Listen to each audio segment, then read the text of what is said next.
मुआशी इस्लाहात के सम्राट स्टॉक मार्केट में नई तारीख रकम 97,000 पॉइंट्स का संग मील अबूर कर लिया। सराफा मार्केट में भी तेजी, सोने की फी तोला कीमत में 3,700 रुपए बढ़ गई।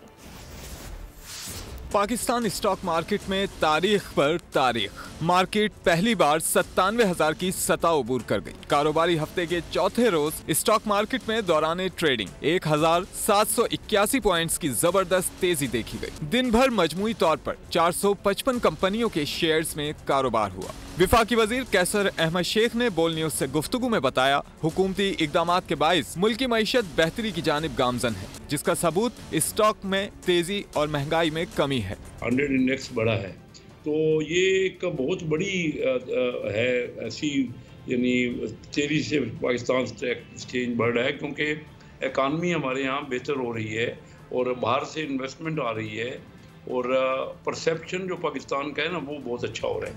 दूसरी जानिब सराफा मार्केट में सोने की कीमत में बड़ा इजाफा रिकॉर्ड किया गया। फी तोला कीमत 2,78,000 रुपए हो गई। 10 ग्राम सोना 2,38,340 रुपए में फरोख्त। सब्सक्राइब करें और बेल दबाएं ताकि कोई खबर रह न जाए।